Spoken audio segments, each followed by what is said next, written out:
Hello and welcome back to the EMDR Doctor podcast. I'm Dr. Caroline Lloyd and this is episode 42. And following on from last week's theme of horror movies, I thought I would do one on zombies. Not actually literally, but this week I was talking with one of my beautiful clients about their childhood experience of their mother's depression. And the image that she had of her mother at times when she was quite ill with depression was that of a zombie just kind of automatically walking around the house quite aimlessly. And the feeling that was induced in all of the kids in the house at that time was one of terror. Not because of the horror movie likeness, but because kids are reliant on their parents for survival. And if, as a child, your parent is incapacitated or zombie-like or on autopilot, kind of detached and distant, that actually feels very, very frightening. Kids need adults to survive until a certain age, and if your parent is missing in action, then life feels very precarious. Kids find that they might be walking on eggshells, not in the usual sense as avoiding violence, but walking on eggshells to try and avoid upsetting mum or worrying mum, and to be as good as possible so that she doesn't have the added burden of the usual, kids stuff to contend with.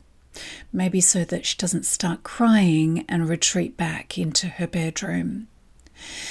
So children can become quite avoidant of their own emotional needs because looking after a parent's emotional needs is so important, so vital to survive, that recognizing their own emotional needs is too difficult.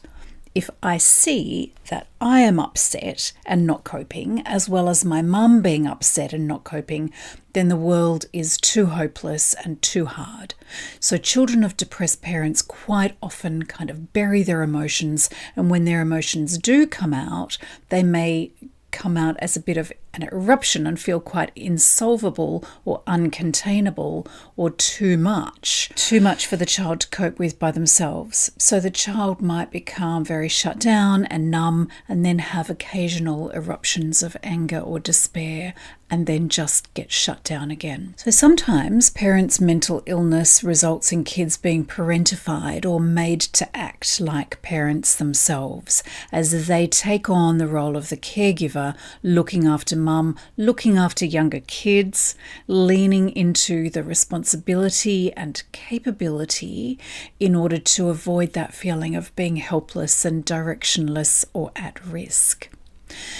So if a kid can become suddenly very capable, very grown up and take care of things and cook dinner and get younger siblings off to school, then they don't have to have that experience of despair, of being abandoned in that way, and the helplessness of not being able to look after themselves. So from the outside, that might look actually really great.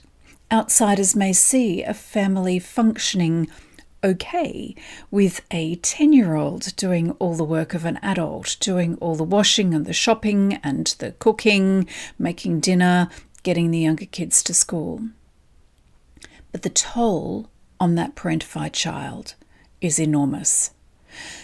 That kid is likely to grow up with a lot of anxiety and over-responsibility, maybe perfectionism, maybe people-pleasing or difficulties with boundaries, maybe a lot of hidden resentment for the parent, maybe a lot of sadness or grief for the loss of their childhood.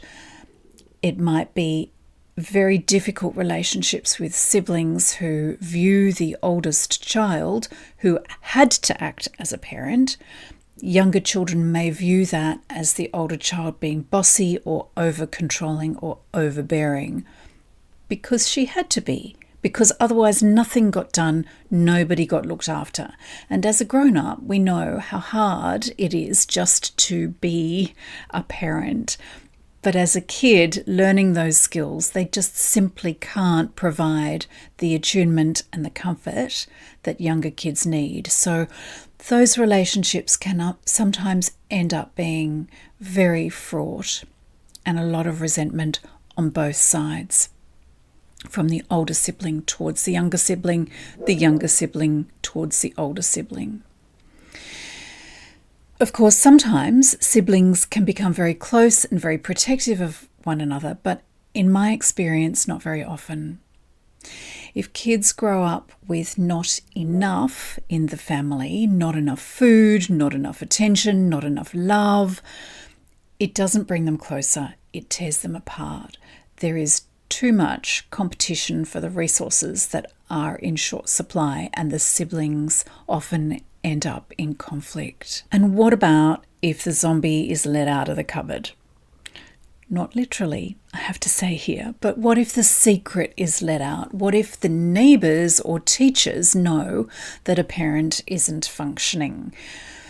Very often, there is a great deal of shame attached to being a kid who has a parent who isn't functioning. And I want to make sure here that I am absolutely not saying that mental illness is shameful. I absolutely don't believe that. But kids just want to be normal. They just want to fit in with their friends, to be the same as the other kids in the street. So having a parent with a mental illness can be experienced as very shameful for a kid. On top of that, the negative self-view that they may have learned already, like my needs are not important, I have to take care of others, or even I'm invisible. There can be those other social negative beliefs. I'm not as good as my friends, I'm a loser, I don't fit in, etc., etc. So that's what kids can learn, unfortunately, from having a parent with mental illness. And not to mention what might happen to that family if the zombie is let out of the cupboard. Kids may be very aware that child protection services get involved if parents aren't up to looking after their families.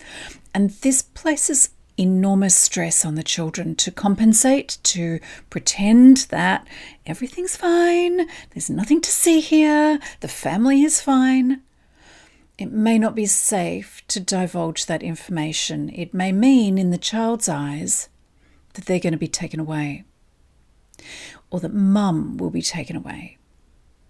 She may have previously been taken away for a stint in a mental hospital or something like that, and maybe that prospect of that happening again might be absolutely terrifying.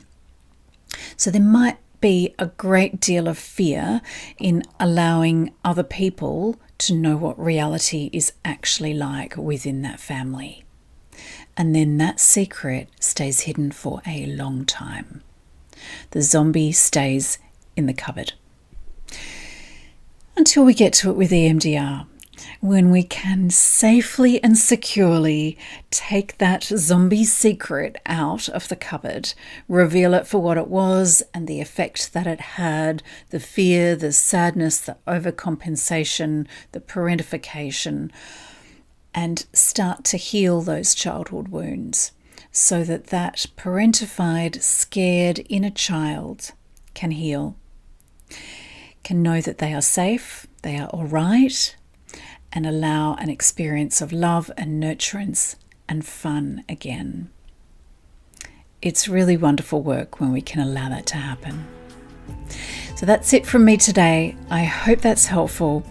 Have a great week. I will talk to you again next week. In the meantime, take good care. Bye for now.